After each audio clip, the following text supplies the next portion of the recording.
We all have our favorite Mario game. Maybe it's a classic entry you played during your childhood, maybe it's a newer one that blew you away. As for me, it's kind of a mix of both, as Super Mario World still rules the 2D roost as far as I'm concerned, but Mario Galaxy 2 and 3D World definitely fit into that latter category. I'm sure everyone is going to have opinions on which Mario is best to include in a Super Mario 3D All-Stars compilation, but the ones Nintendo actually gave us are a decent selection. And because I know a lot of people are going to want the technical rundown quickly, here it is. Mario 64 runs in 720p in both handheld and docked mode, with no widescreen support. Mario Sunshine is 720p handheld and 1080p docked, with widescreen support. Mario Galaxy is 720p handheld and 1080p docked, obviously with widescreen support. But with that out of the way, it's time to dig into the games. Raise your hand if you finished Mario 64 more times than you can count. I thought so. Say what you will about it looking and playing like an outdated relic, but Mario 64 still holds up for me. The incredibly enticing hub castle is still a masterpiece in design, as is the open-ended nature of the game and the devilish machinations of hidden stars. The presentation of Mario 64 in this package is somewhat disappointing, but the game isn't. Mario 64's sandbox puzzle approach is brilliant. If you hate a mission parameter or even a full level, you can just leave. As a kid, there were entire portions of the castle that I didn't fully explore until I made the push to acquire all 120 stars. The fact that the hub is actually a level, and isn't so labyrinthian that it starts to become a chore to navigate, still blows my mind. The controls translate well to the Switch, and naturally, the camera can take some getting used to if you didn't grow up with the original. It's very fun to play in handheld mode. But as a note, this is Super Mario 64, not the DS version with extra content. And really, there isn't a whole lot more to say about this one. It's a classic, sure, but the 3D All-Stars version isn't going to wholly convert anyone. Look, I've played Sunshine more than enough to make a judgment call on it. I even had a Sunshine speedrunning competition with a friend of mine with side-by-side TVs. And I know I'm wading into dangerous territory here by saying this, but it's still incredibly polarizing. Foundationally, Sunshine is a 3D mascot platformer with a water jetpack strapped Mario. I'm just gonna cut right to the chase. The problem lies with the FLUDD system. Depending on who you talk to, having to micromanage the FLUDD is either strategically engaging or tedious. I'm somewhere in the middle.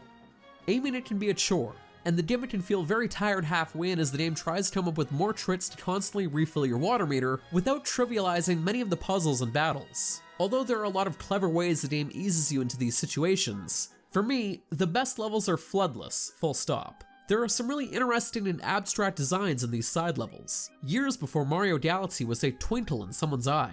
The FLUDD isn't a constant problem either. It just crops up every now and then and becomes a thorn in your side. The tropical setting of Isle Delfino is also starkly unique.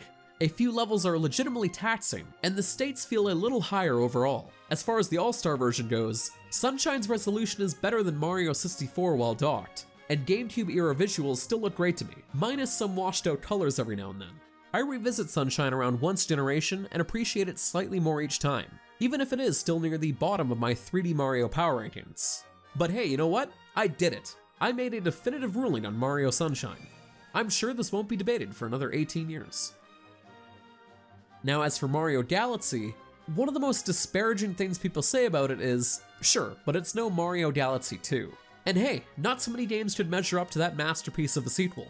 But Galaxy 1 still stands on its own, especially now that more control options are available. Most notably, you can play the entire thing in handheld mode, as Nintendo opted to sub in touchscreen functionality for the Wii's IR pointer. If you're playing docked or in tabletop mode, Nintendo requires motion controls. But the Pro Controller's Y button can double as waggling for Mario's spinning mechanic. You'll also need an extra Joy-Con for the passive co-op mode.